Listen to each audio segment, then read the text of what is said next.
My name is Jane C. I am a biochemistry, letters, and studio art major. I have a lot of memorable moments at OU, but probably the most memorable one was when I curated a show that involved artists across the U.S. to talk about racism and beauty in the Lightwall Gallery, and it was really good to see the community come together through art to talk about such an important issue. My favorite place in campus is definitely this place right here, the studio, the mess. It's all wonderful, where all my best art projects come about.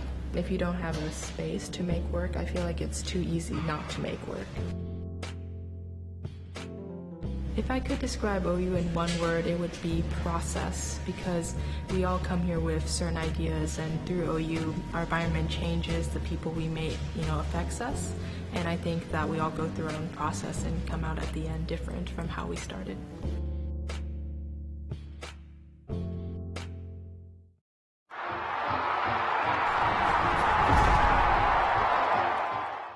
Welcome to the College Football Playoff. There's no more silver lining and no more second chances. There's no tomorrow if you don't make it through today. 60 minutes will define a legacy. 60 minutes will end one journey and prolong another. In 60 minutes, only one team will earn the rights to play 60 more. Here we go.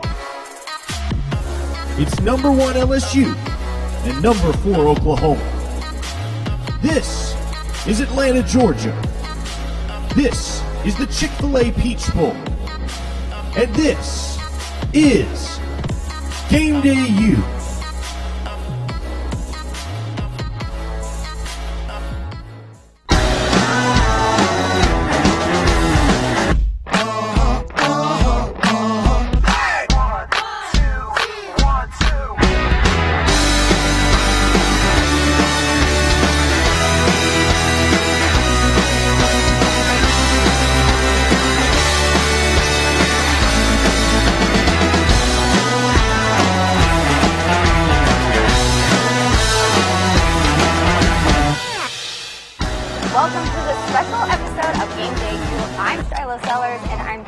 By my regular crew of William Sule, Sam Brown, and Christian Nunley.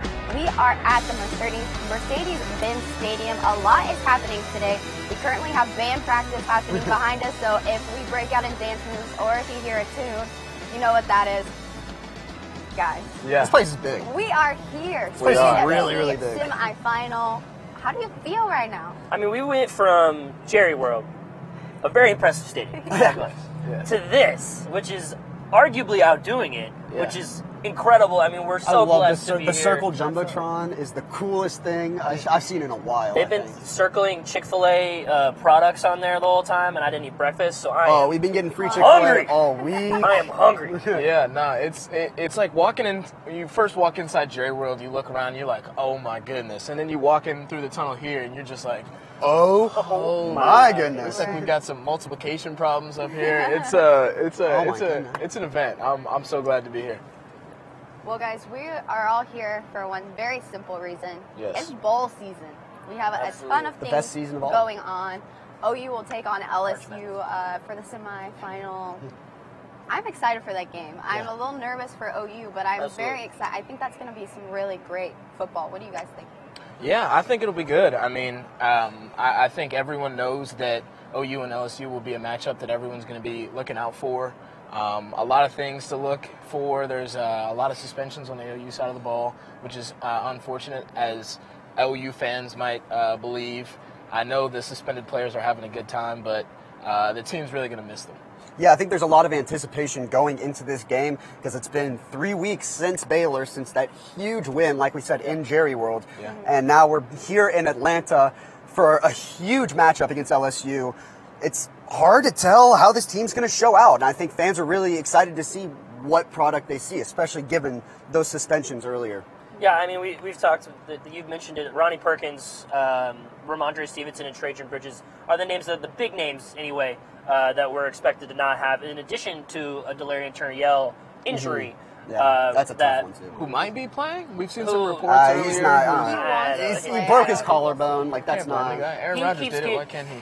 Well, Aaron Rodgers doesn't. Doesn't hit. That's true. So I mean, it'll be interesting to see how guys like Jalen Redmond, Neville Gallimore step up in the absence of Ronnie Perkins, who, in my opinion, is the biggest miss of those three. I mean, obviously, Ramondre Stevenson, his loss makes the running back room scary thin.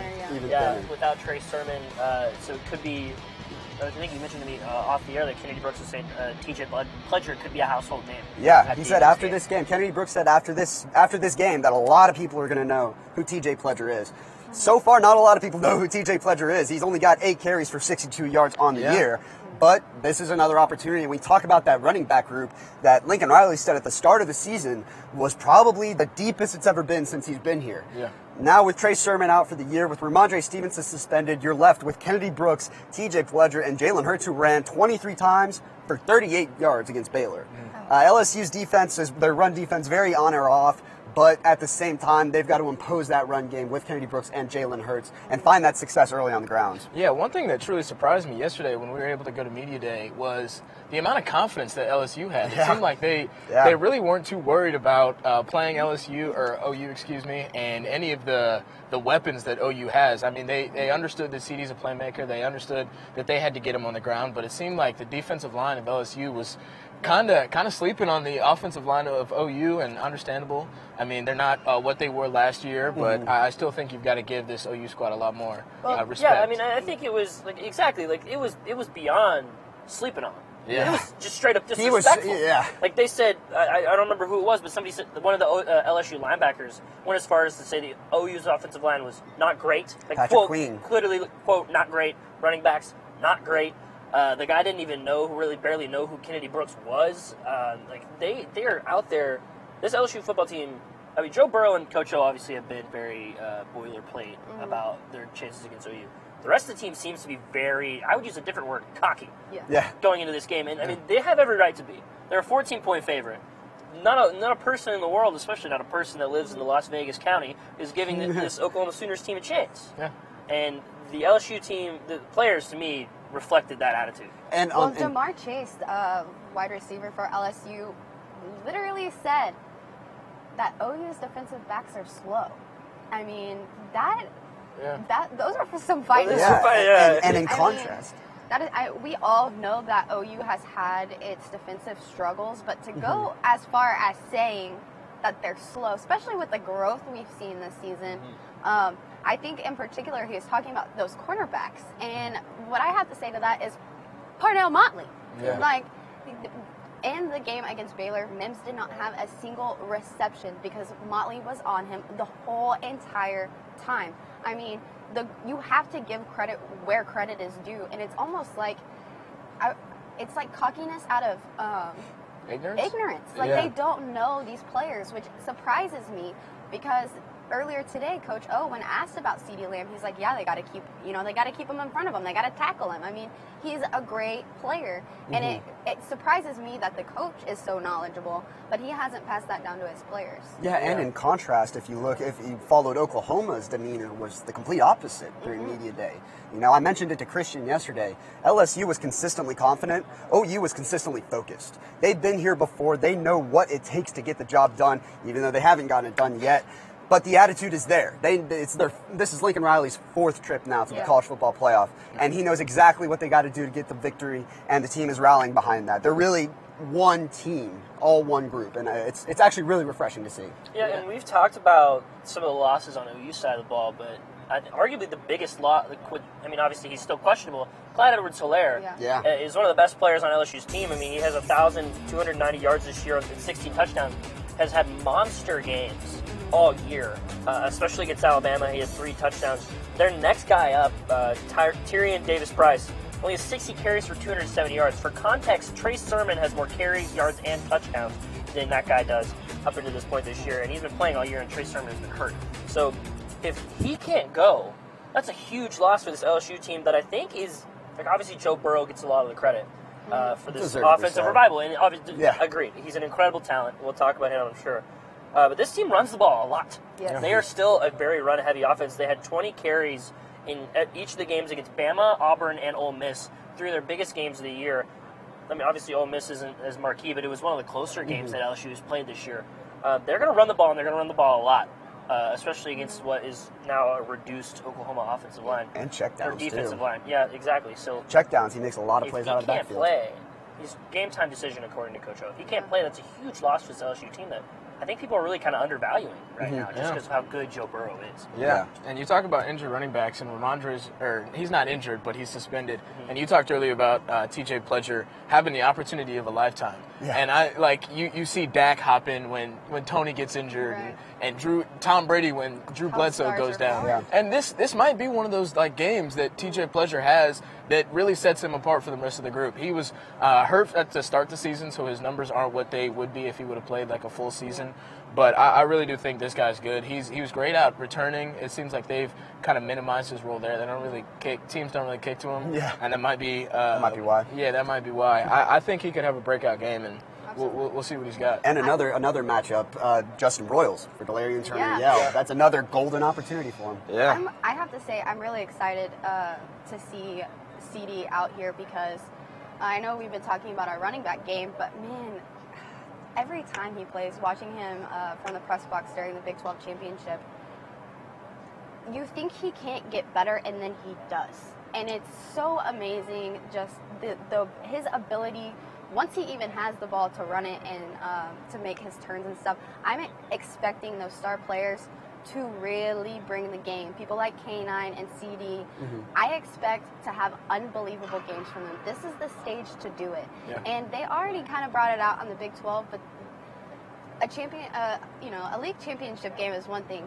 A semifinal playoff game is a whole nother. That is And true. that is one thing that I have to say. I think that although we do have these holes happening, I think the guys who always feel that pressure are going to be like, all right, we're making diamonds today. Yeah. Yeah, and Jalen Hurts, this could be his last game, potentially, depending on what happens, obviously.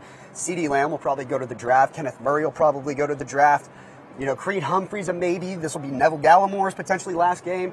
These are all the leaders on the team. They got to put it all out on the line today. And they will. I don't doubt it. I mean, CD, it seems like whenever it seems like the moment may be too big, he brings it right back to scale and takes one to the house. You mentioned it, pressure make diamonds, and with some of the elite stars on this OU team, they're going to need a whole bunch of diamonds to come out on top. Yeah, I don't doubt that part of Lincoln Riley's game plan is do anything he can to get CeeDee Lamb in space because he's electric and he's been he is probably more than any of the other players on this team he's gotten the most respect from this LSU team. But I think that this OU football this team is going to come in disrespected, and he as a team, a man of the team, he's going to take that disrespect. I mean, it started not winning the Biletnikoff, which to me is still kind of a travesty. I think if he hadn't missed those 2 games, he would have won it. Absolutely. I don't know. So, you got a Heisman quarterback. It might be a different story. Keep going. It's true. We've also seen them kind of lean more on their run game as well. CD hasn't been getting the same kind of receptions that he's used to Might be getting. a quarterback thing. I'm not. Yeah, I mean that's another point. But to your point, Jalen Hurts had 287 yards against Baylor in the Big 12 championship.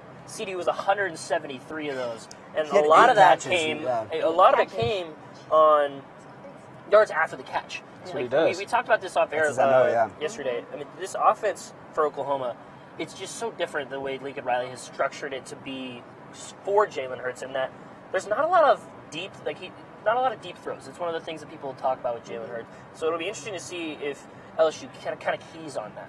Can Oklahoma find space for CeeDee Lamb if they're going to press him, keep him close to the line of scrimmage? Because when he gets in open space, he's electric. He's the most electric player in college football, and I don't think anyone's going to deny that. It's just going to be how well can Lincoln Riley scheme what he's doing, knowing Jalen's arm, but knowing CeeDee's talent. Right. You talked about it the other. You just mentioned the offense and how they're different. I saw a stat the other day. Oklahoma has had more drives of 5+ minutes this year than the last 2 years combined. Wow. And it's not really close, actually. And that's going to be a huge key today because you're going to want to keep Joe Burrow off that football field, nice and relaxed on the sideline and nice and hydrated on his own. You cannot mess around with this. The defense has to get the big stops, no doubt. Yeah. But the offense has to be on top of their game, too, and churn out that clock. Well, earlier today, we got a chance to listen to Coach Riley and Coach O. Well, we want to give you a chance to hear what they had to say. They're both humbly confident, and they also expect for it to be packed in crimson and yellow. Joe's been phenomenal for them all year. And, yeah, they just don't have a ton of weaknesses. Offensive lines obviously played well. They've got weapons on the outside, weapons at running back, and, you know, they've got a scheme that's very creative in the way that they use those guys and create matchups. So, yeah, a lot of respect for the way they played. You just can't put a safety over the top of us, and stop Jalen Hurts all day. Now you have to mix it up. You can't give them the same thing every time. This guy's too good of a play caller. So you have to mix it up. You have to take your shots. I think, you know, you just go in and try to do your very best and control what you can control and play your very best game. And, you know, it's going to be a game of probably not a ton of huge advantages either spot, and that's why these playoffs are so great. It's completely different. It's another week of practice. It's a playoff game. Everything's on the line. All the focus is in on being playing our best game on Saturday. I expect our fans to be here to enjoy it. They've always been incredibly supportive, and I know this will be no different. If the elevator at 6 o'clock in the morning in my hotel is any indication, it'll be full of purple and gold. Well, I have to say, I agree with both of them. I think that this stadium will be packed in crimson and cream and purple and gold. Well, when we come back, we're going to be talking about the rest of the bowl games happening around the nation. Don't go anywhere.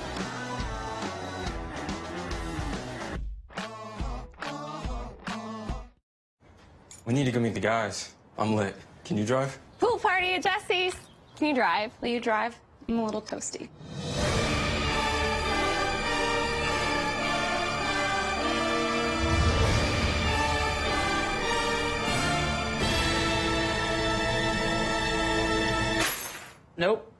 Nope, I'm high. But I can order us a ride.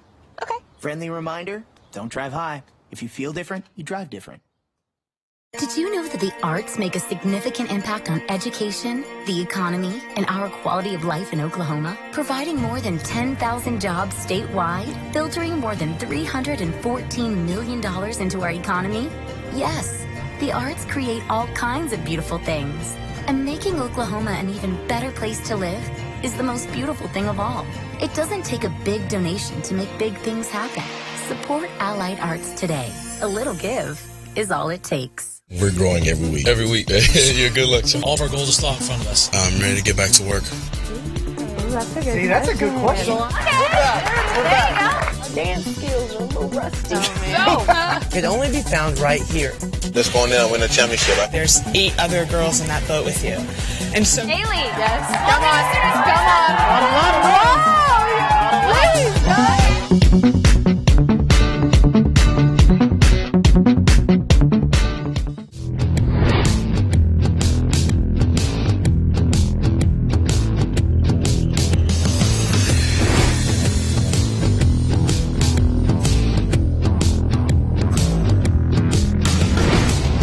That one was actually written about an ex-girlfriend, so.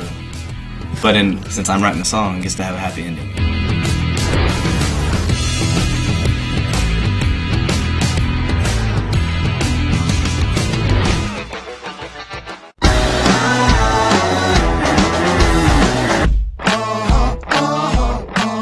Welcome back. I'm still Shiloh Sellers, and I'm still with the gang of William. What? You're still Shiloh Sellers? I sure am. I didn't Breaking change. news. Amazing.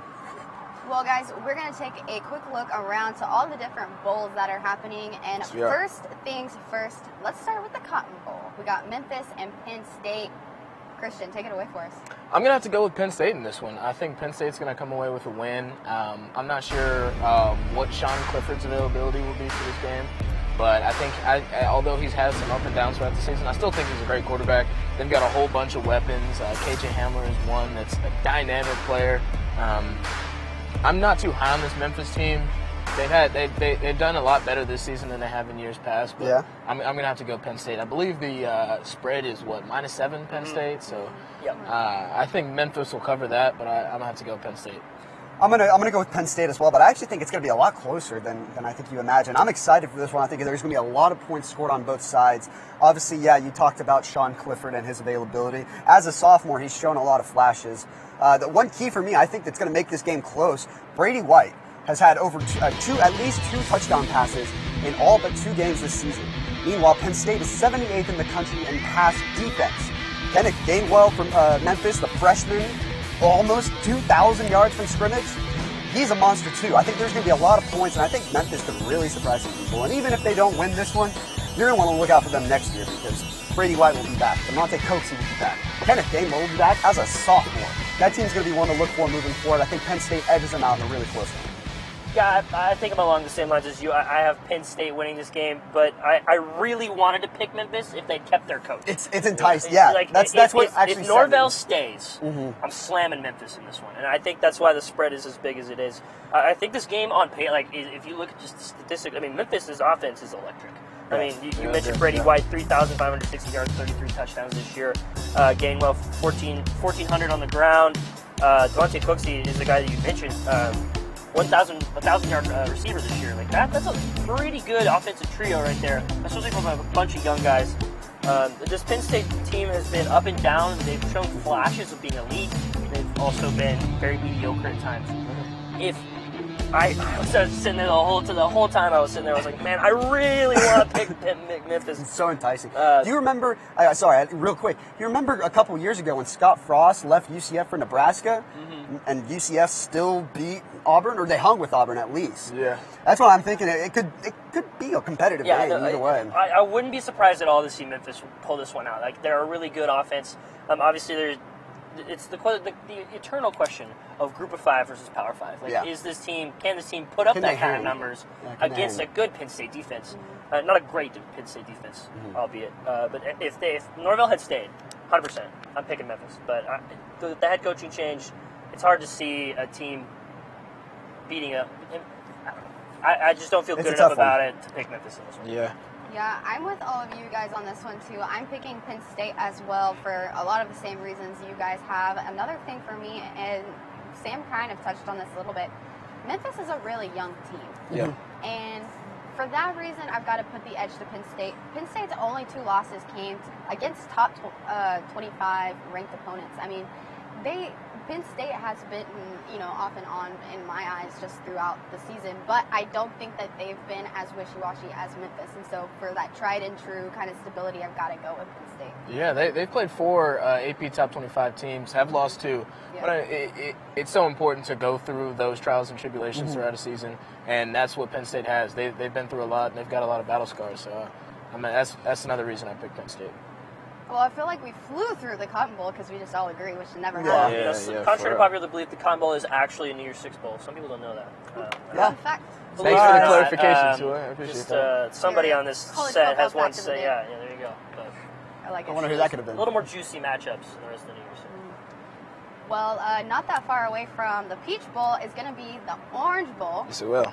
I mean, I'm going to go ahead and hand the ball over to you on this one, too. Thank you. I'm going to run with this one. I'm going to have to go Florida. Well, you tuck it in, too. Yeah, Florida over UVA. I really believe the talent gap between these two teams is tremendous. Florida's got so many excellent recruits, and I know that having a 4- and 5-star recruits isn't too telling. La Tech and Miami yesterday showed us that. But you look at this Florida team, and they've got Freddie Swain, a guy who reminds me of Tyler Lockett. He's got 7 touchdowns on the season, big play guy, excellent route runner.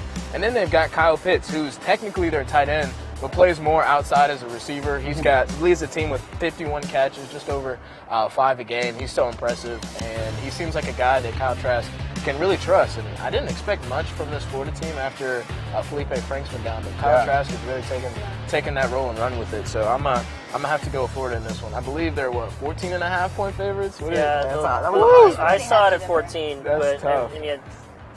I don't think anybody thought when Felipe Franks, especially after the way they played against what is a terrible Miami team. Yeah. We watched last night play a terrible game against La Tech. Yeah. The walk-on bowl. Felipe had the walk-on bowl, and it was, you want to walk out of the room when you're watching.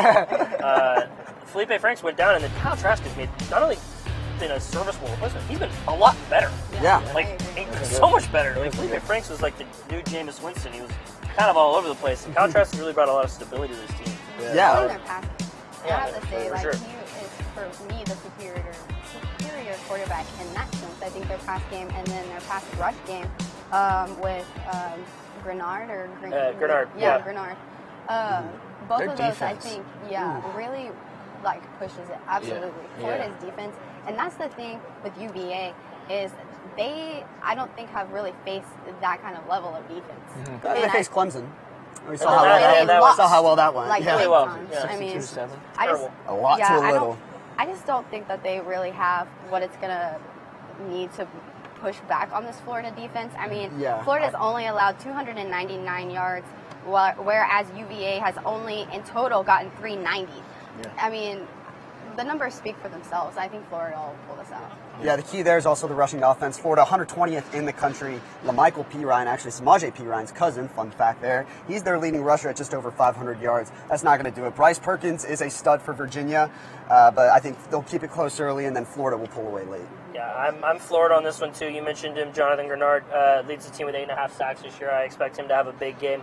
UVA this year, 116th in rushing yards per game and 38th passing yards per game. So I expect them to come out and throw the ball, but Florida's defense up to the task, I think. Oh, Florida's DBs are locked down. They're nice. Third in sack percentage, 9th in opponents' interceptions. I expect this game to go Florida's way. Oh, absolutely. I completely agree. Again, I think we're going to be unanimous for a couple of these games. Great minds think alike. Might not be for long, though, because another bowl is coming around the corner. Yeah. The Sugar Bowl. Yes, it is. This game has a lot of people torn, a lot of people on the fence. We got Baylor, we got Georgia. What do you guys? You know, I'm gonna have to step outside the box a little bit on this one. Are you gonna do it? I'm gonna have to go Baylor over Georgia. I love that pick. Listen, I'm a fan of this Baylor team. You don't think I'm gonna outside? Yeah. No, I really do like this Baylor team. The defense is one of their bright spots. They've shown against Oklahoma in the Big 12 championship that they can rotate quarterbacks and be just fine. Although Oklahoma's secondary did really well, they showed that each quarterback can come in and do really well. They've got a whole bunch of big play guys, and Georgia, DeAndre Swift is their marquee guy. He is it for this team. He's their Baker Mayfield. Yeah, and if you lock him up, their offense struggles. He's got leads the running back room with 24 catches on the season. I believe a little bit over 200 reception yards. Over 1,200 rushing yards for this team. He is their guy. You lock him up, and I'm not sure what this Georgia team will be able to do. So I'm going to have to go Baylor. I think Georgia State by 6. They're covering that and more. Oh, yeah. Book it. I think Baylor will cover. I like Georgia in a really close one, and here's why. Jake Fromm has definitely had a down year. Some of that is because of the weapons they lost as well. I mean, you lose McCole Hardman, a guy who's absolutely electric, and another. I mean, DeAndre Swift is unbelievable, but he can't do everything. And Jake Fromm's going to have to step up, but he's had that big game experience, and I think that he will play better against Baylor than he has all season. And it's really a matter of discipline. Wait, so who do you think's going to win? I picked Georgia. I'm saying Georgia's going to win it. They're going to keep it close, but it's also because of their defense. Their defense is extremely disciplined. They don't get after the quarterback much. They're actually outside the top 50 in sacks, but they're also 4th in total defense. They shut down the run. They're very locked in pass coverage. I think it's going to be very hard for Matt Rule, Charlie Brewer, and that Baylor offense to really find too many holes. So I like Georgia in a close one. Interesting. Very interesting. I'm going to have to go. Hey, I've been on Baylor all season long. This is any of us. I would have thought you would have been. Baylor. Don't get me wrong. I would have thought you would have been riding the Baylor train. I am. I'm with Christian on this. You're on Baylor. Absolutely. I'm picking the Baylor Bears. This Georgia team came out against LSU, the team that's going to play right behind us, and got walloped in the SEC championship game. It was never close. And then other people have the audacity to say that they are an undeniable favorite in this game. I don't understand. This Baylor team, James Lynch is an incredible talent. First team All-American, the 12.5 sacks this year, who's going to be able to get after Jake Fromm, plug up some of those holes for DeAndre Swift. When you have a guy of that kind of caliber and that kind of talent, then you can't deny him. And unlike Georgia, I think Baylor has a lot of options. They've got a two-headed monster in the backfield with 600 yards for both Lovett and JaMychal Hasty. Yeah.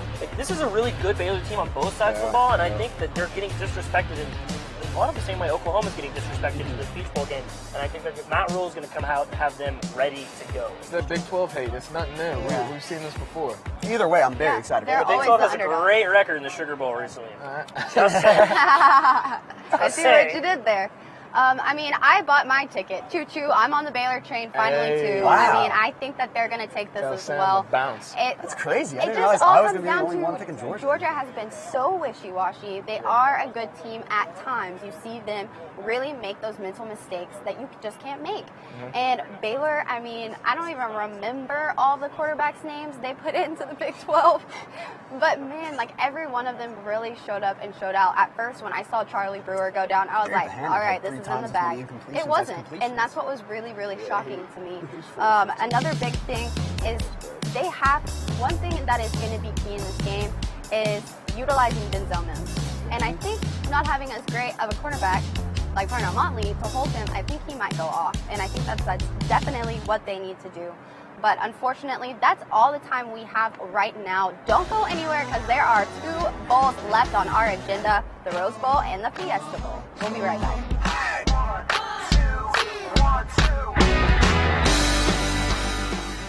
Mom, I got it. What are you doing in there? I got stuck. Are you a dog? I wouldn't do that. Have you seen the pliers? Where'd you find those? It's not your birthday. Sorry. Bye, Grandpa. Bye, Grandpa. Take care of yourself. What are you doing? What are you looking for?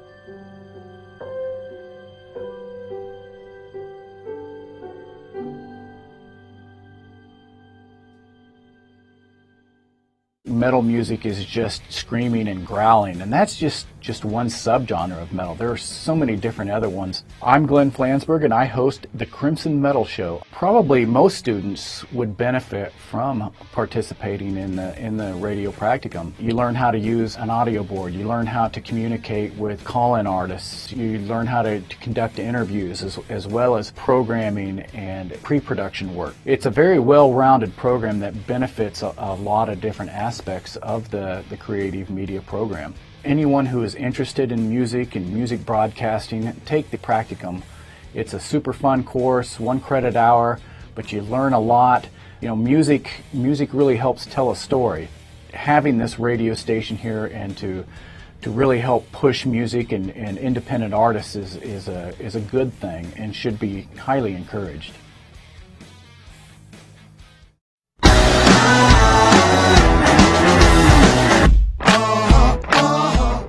Welcome back. We just got done talking about the other bowls happening, and there are 2 left on our agenda, the Rose Bowl and the Fiesta Bowl. You can't go without talking about those. I got my math wrong? No, I was. That's okay. You're counting. I was trying. Okay. It takes them a little bit more time to get the math right. Yeah, numbers are hard. Hey, we're journalism. We're journalism majors. We're going to start with the Rose Bowl, and Yes, I hope you got it together, Christian, because I'm passing it to you again first. Oh, snap. Is there? No, I'm kidding. 1, 2, 3. No, I'm gonna have to go Wisconsin over. Who are they playing? Oregon. Yeah, I don't think this is a. Here, I'm trying to figure out how to word this correctly. I don't think this is a like a hype on Wisconsin. I don't think I'm hyping up Wisconsin. I believe this is a indictment on Oregon. I don't think they're as stable as they need to be to deal with this run-heavy Wisconsin team. I think Jonathan Taylor's going to have a field day. He's been lighting up this season, and I don't think playing every day's a field day for him. That's true. That's true. He's doing a lot receiving the ball as well, which is really impressive. And that's what you need in today's NFL. So I think he's going to be a great prospect for that. But I think he's going to have a field day all over this Oregon team. I know going into bowl games, a lot of this has to do with momentum, and Oregon's coming with a lot of momentum over Utah. But I think Wisconsin's going to take this one over Oregon. Yeah, I'm going to agree with you. I'm going to go with Wisconsin as well for a lot of those same reasons. I'm really excited to see Justin Herbert, though, go up against that Wisconsin secondary. They're really good. And Justin Herbert looked really good against Utah. Utah has got a great defense, and Justin Herbert picked them apart, essentially, in the first half. The game was practically over. The score was close, but you never really felt like Utah was ever in it. you know?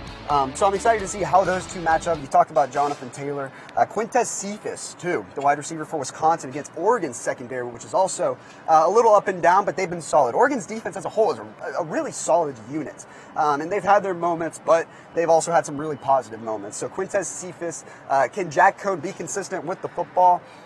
I think he'll be a little inconsistent, but I don't think it'll matter because Jonathan Taylor is so good. I like Wisconsin, and a close one, and I'm really excited for this game.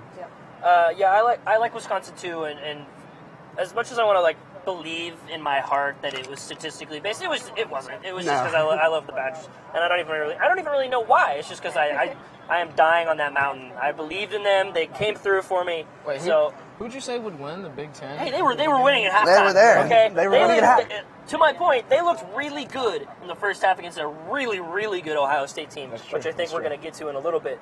Yes, we will. I know we will get to it in a little bit. Yeah. But I mean, this Oregon team, it's a Wisconsin minus 2.5. So Vegas clearly thinks that this game is going to be really close, and I agree. This Oregon team is really good, and they looked really good against Utah. But to me, that was their Super Bowl. You know what I mean? They played that game, and that was the best thing they're going to do this year. Wisconsin, this could be their marquee win because they didn't get it against Ohio State. They had 2 chances. They didn't get it, and up to this point, their marquee win is Minnesota, I guess.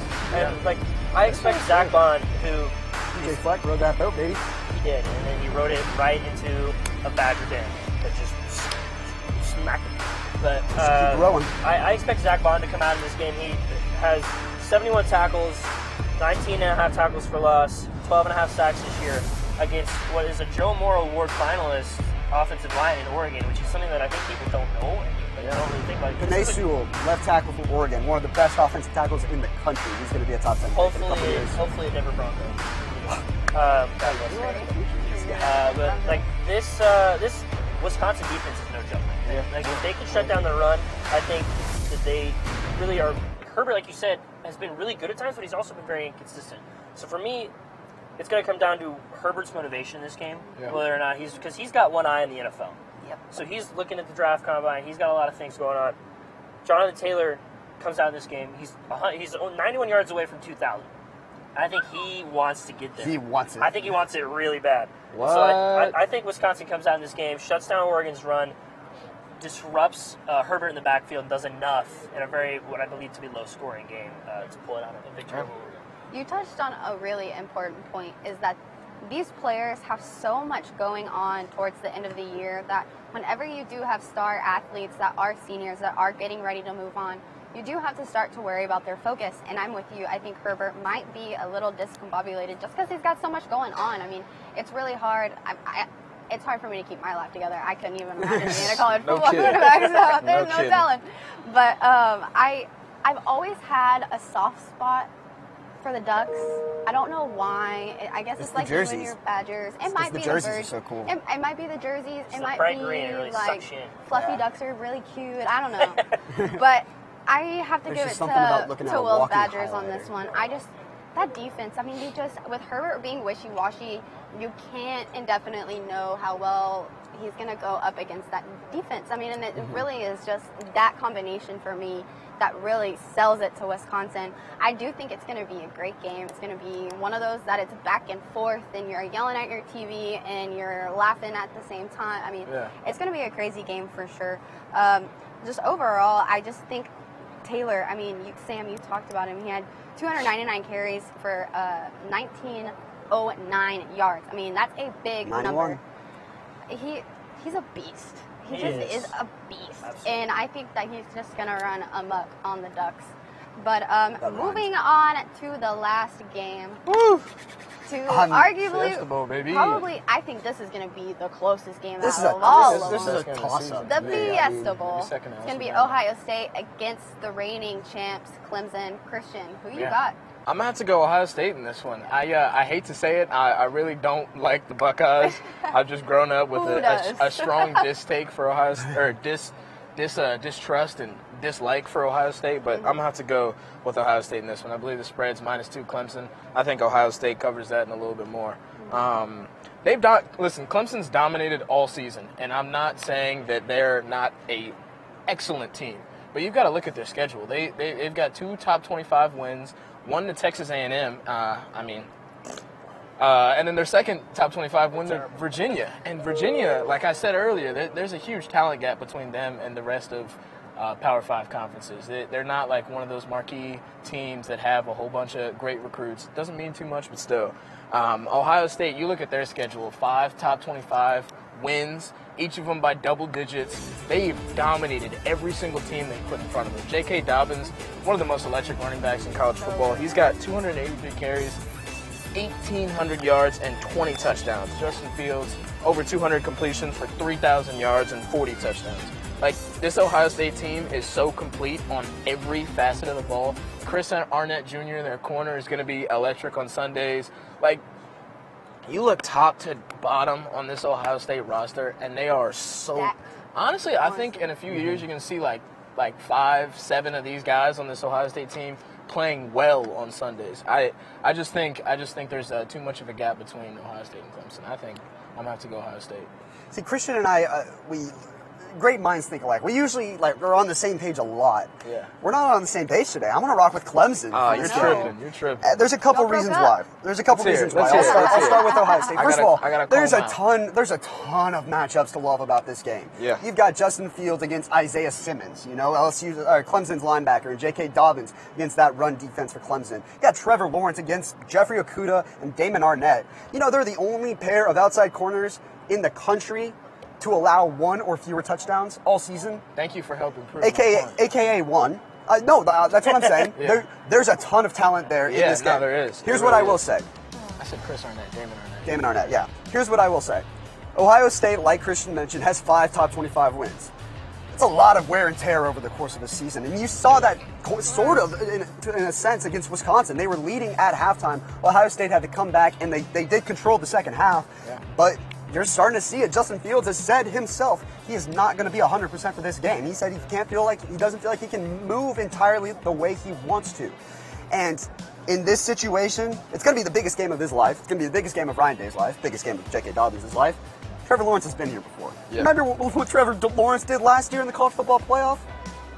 Look at what he's done. I mean, it's only flawless. Hold on. Well, I like that you touched on that. I like that you touched on that because Alabama. We got Sam fired up. No, they did. He did play Alabama. And I like that you touched on the Trevor Lawrence bit because I remember sitting at Kansas State and I personally said, I'm not sure Clemson's going to make the national championship because I don't know if we can trust Trevor Lawrence right now. You're right. He's thrown 1 interception since then and about 20 touchdowns, and they've won every single game they've played by about 30 points. This Clemson team is finding their stride. This is a toss-up. It's about as much of a toss-up as you can make it, but in this situation, I'm going with the more experienced team. That's the Clemson Tigers. Dude, you say wins on the back half of the season, and then you look at the teams they played in the back half of the season. It's like, dude, that's the same playoff argument that we're making. They're only playing the teams that are in front of them. What are you supposed to do?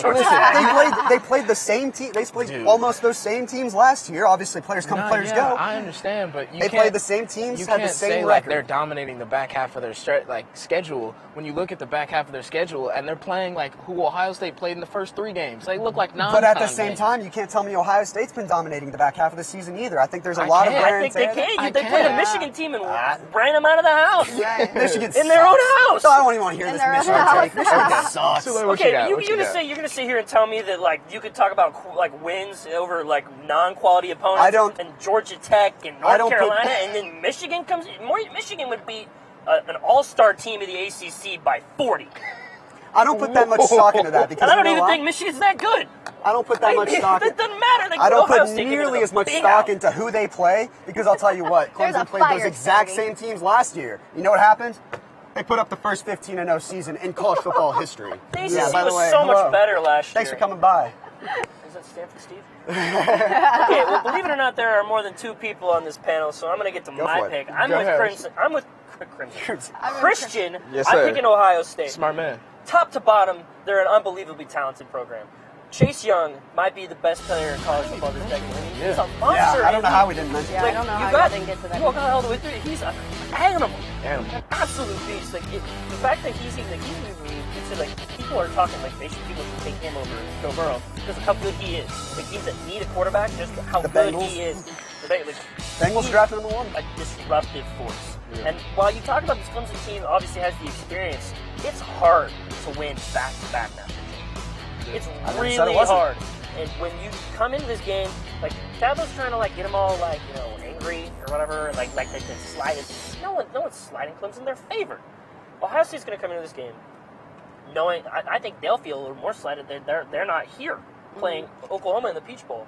And I think they're going to come in. Justin Fields is going to have a field day out in the Fiesta Bowl. I think it's going to be an incredible game. Must see TV, but Ohio State it will.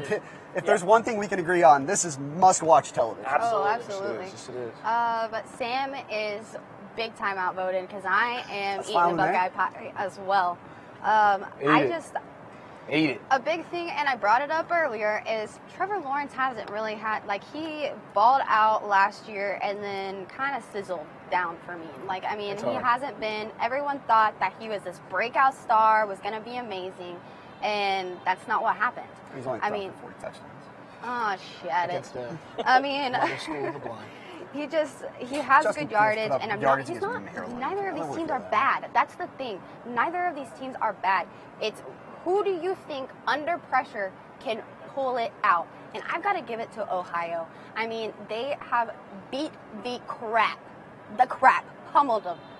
Everybody, all season long. Agreed. I mean, we're talking a lot of double-digit wins against some. I know a lot of people at first Maryland, were like, Rutgers, yeah. Indiana, Illinois. Penn State, Minnesota, Wisconsin, That's just Michigan. that's what Big Ten is. What do you want me to do? Yeah, maybe their strength of schedule hasn't always, been up to par to some of these other teams, but I would say that Clemson is in that same boat and has not looked as good against those teams that they should have blown out of the water. Yeah. Unlike Ohio State, every time was like just bomb. I mean, that's my opinion. We'll see. We'll find out. It's going to be a very, very close game. It's going to be a fun weekend. Sam made a great point. He talked about Ohio State being a little worn down, but I think that'll be a big key in this game. Yeah. Being an underdog, too, is a big key. Having a chip on your shoulder, that's a big thing, too. Sure, well, that's all the time we have for this block, but don't go anywhere because when we come back, it's our favorite block. I mean, final word, our call out, and we're going to give you our score predictions for the game against OU against LSU. It's going to be a good one.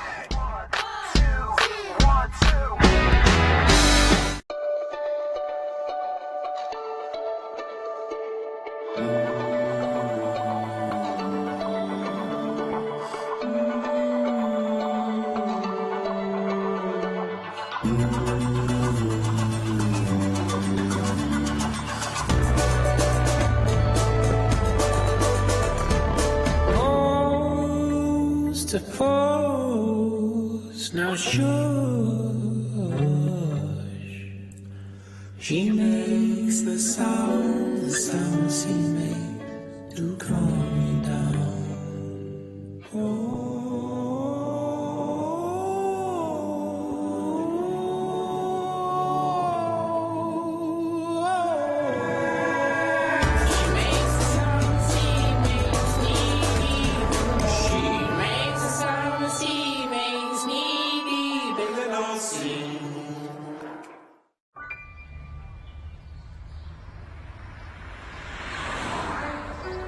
It's harder whenever there's a bigger group.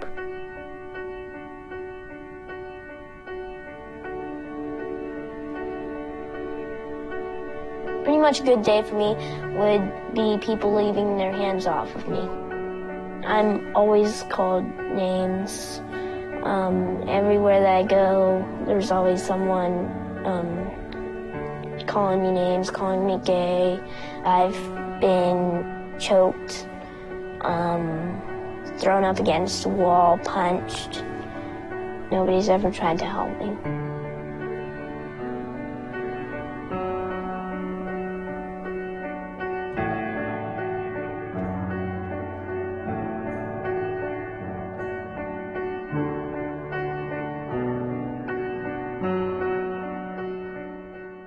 We're growing every week. Every week. Yeah, good luck to all of our goals are still out in front of us. I'm ready to get back to work.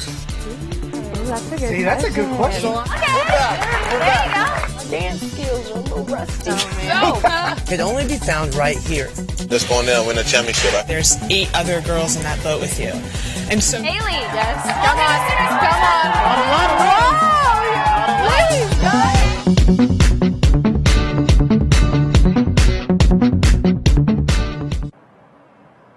Welcome back. It's our final segment of this special edition of Game Day U. I'm here with the crew, and I want to go ahead and start this segment by saying the guy who randomly walked behind us, pro golfer Stuart Sink. So pretty cool. Yeah. I'm it fine was with weird, it now, I gotta say. But we were curious, so I'm sure you guys were curious. I thought he was going to stop for a picture or We're something. going to go ahead and get yeah, we could have a started guest picker. That would be cool. with our final word. Christian, what's yours? I'm going to have to go perfection, but first, before we start that, this might be our curtain call, so it's been a pleasure. It's been a pleasure. Anyways, I'm going to have to go perfection. I think this OU team's going to need to be perfect if they want to come away with a win against LSU. LSU is so dominant in every facet of football. They've got it on offense, they've got it on defense, and they've got it on special teams. If OU wants to come away with this one with a win, they've got to be perfect. Yeah, and it actually feeds perfectly into my final word, which is going to be accomplish. And what I mean by that is, after Kansas State, everyone was losing their minds. This isn't the year. Jalen Hurts in this offense, they're not going to do it. Yeah. Even the defense is good enough, but the offense, this is the old defense, everything. We're sitting here right now, and Oklahoma still has every single goal that they wanted to accomplish at the start of the season right in front of them. It's really just one. Win that national championship. They still have the opportunity to do that. They have the opportunity to get that first playoff win, accomplish it. This is all you've got. This is everything on the line. Kenneth Murray, Jalen Hurts, CeeDee Lamb, Neville Gallimore. Put your bodies out on the line. Put your hearts out on the line. And at the end of the day, if you can do that, you can't regret it. Yeah, that's true. Yeah, absolutely. I mean, this is kind of supposed to be a rebuilding year. And here we are in a Peach Bowl in a semifinal. Pretty good for a rebuilding year, I'd say. I'd agree. This is supposed to be Texas's year. I mean, oh my goodness. We're back. They're not back. Yeah, We're back. Not home. Not even a little bit. My final word is magic. As in, we're going to need some Sooner magic on this field behind me in order for this team to make something happen. Like Christian said, they're going to have to be perfect. They're going to have to be better than perfect. They're going to have to be magical. They're going to have to make these moments happen. It's going to have to be a CeeDee Lamb big play. It's going to have to be Parnell Motley shutting up those boys who were saying he was slow. It's going to have to be Justin Broyles, TJ Pledger coming in and filling in these spaces for guys that are not going to be playing. It's going to need to be magic. And we've seen Sooner magic a couple times this year, and an incredible comeback against Baylor. And, I mean, really, it was Sooner magic, like you said, after a loss to Kansas State. People would have called us being here right now a magical achievement. So, this team has the capability to make stuff happen. Yeah. It's just going to be about whether they show up and make it and work some of that Sooner magic. We've seen so many times before. Yeah, bring out a wand. Yeah. Expelliarmus. Well, my final word is ball. As in, they got to ball out. I agree. I mean, this is the game that you come out and you put everything on the line, and when you walk off the gridiron, you say, I could not give anymore. Like, I physically could not give anymore. And that is what I want out of the Sooners, and that's exactly what they're going to have to do to beat this #1 at LSU. I mean, there's no bones about it. LSU is right now top dog. I mean, they have to ball out. We see over and over again K9's really great game in the Cotton Bowl against Texas. You got CeeDee Lamb, who over and over again overachieves and outdoes your wildest dreams. I mean, and then you got Jalen Hurts, who has worked on a few issues, but this is his second time here. If there's a leader that can lead them to the final, it is Jalen Hurts, but they're going to have to ball out to do it. Alrighty, next up on the docket, our list to do call-outs. Who are we calling out? I'm going to have to call out the OU secondary. They're really going to have a great game. Heisman winner Joe Burrow has got two deadly weapons in Jamar Chase and Justin Jefferson, who, Jamar, Biletnikoff winner, and Justin Jefferson, who I thought was a better receiver at the start of the season. The secondary is really going to have to show out. Justin Broyles, safety, is going to step in for DTY, who is iffy on playing. The secondaries, they've been called slow by Jamar, which is bold on his part. His 40 time is like a 4.5. Yeah, I saw it was a 4.66. Come on, Doc. What are you talking about? Trey Brown was a state champion 100-meter dash guy. Anyways, the secondary is really going to have to bring all they've got and ball out because they're going to need it. Yeah, the secondary is huge. Some of those players playing the game of their lives right now. Yeah. Another guy who's going to have to play the game of his life is my call-out, and it's QB1, Jalen Hurts. Jalen loves this place. 5-0 here. He's won several SEC championships. He won a national championship here. But this is the game of his life. This is his opportunity to cement his legacy in college football. You come in here, you ball out, Oklahoma beats the top dogs. That's history right there. You're talking about, some people say LSU's offense is one of the best in college football history.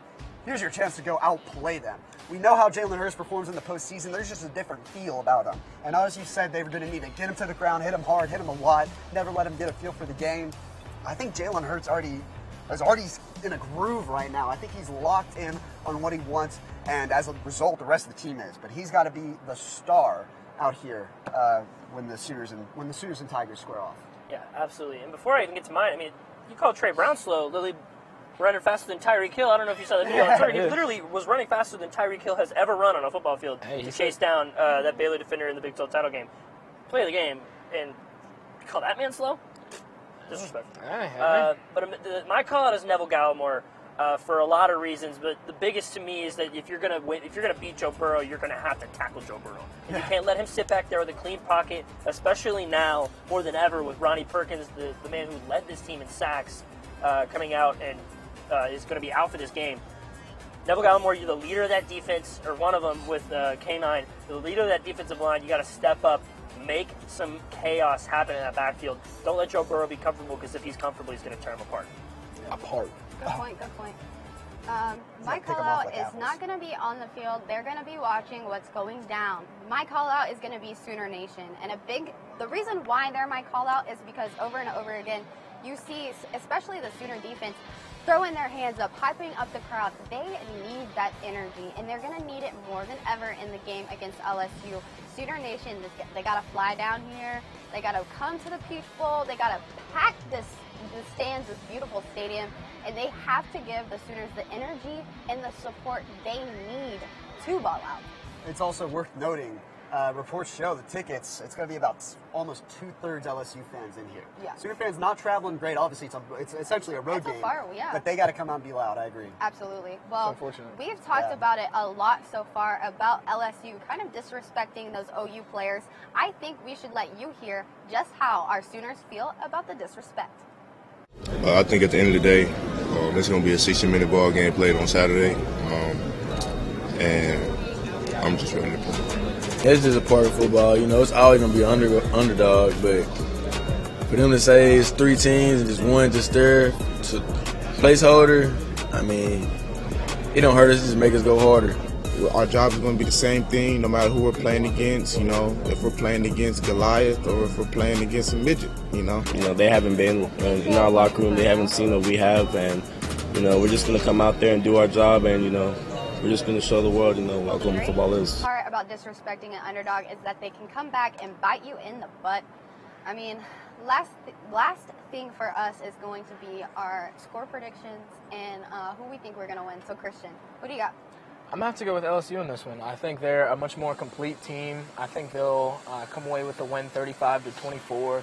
You look at their entire body of work and their entire team, and I think they trump OU.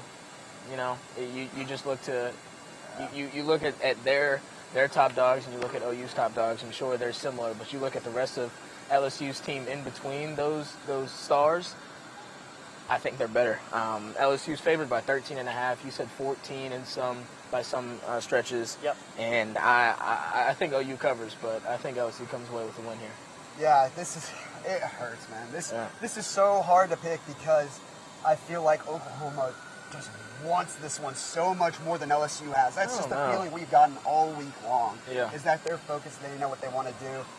But I'm going to have to go with the LSU Tigers as well. And this is by no means going to be over in the first quarter like it was last year against Alabama. Oklahoma's going to hang with them for a while. They could be up by halftime. Who knows?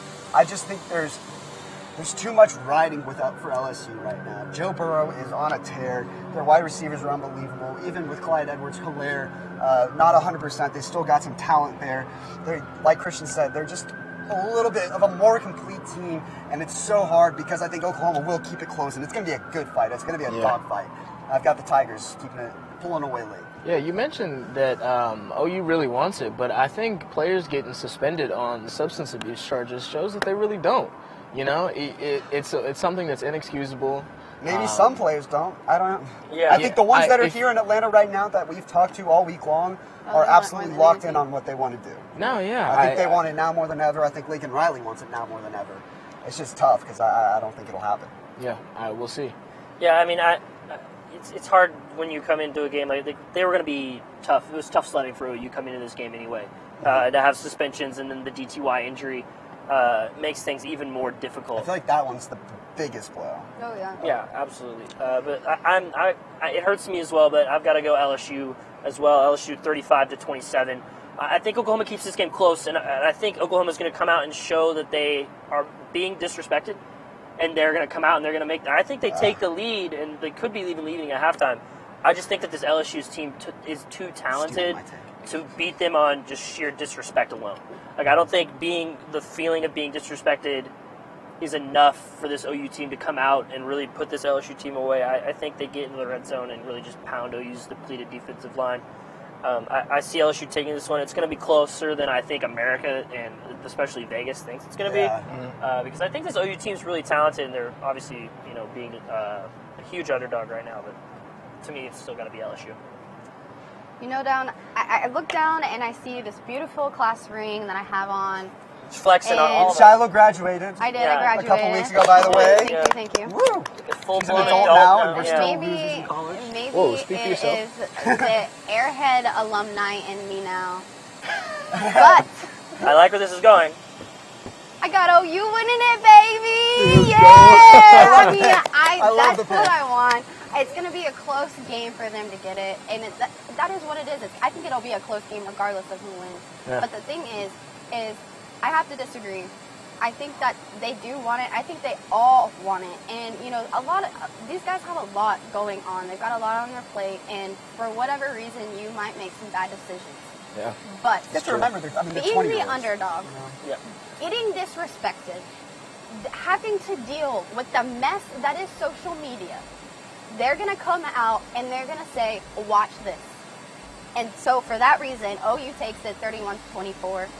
It'll be a close one. Yeah. But I think they can do it. That's all the time we have for now for this episode of Game Day U. Make sure to follow all of our social medias for more. Goodbye.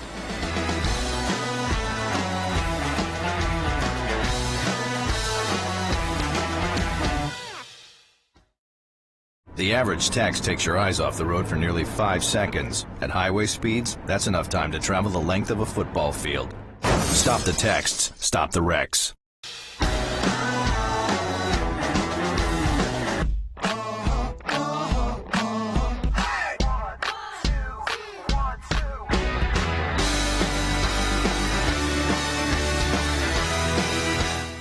Hi, Sooner fans. Your game day mornings aren't complete without watching Game Day U from 8 to 10 on your campus station, OUTV.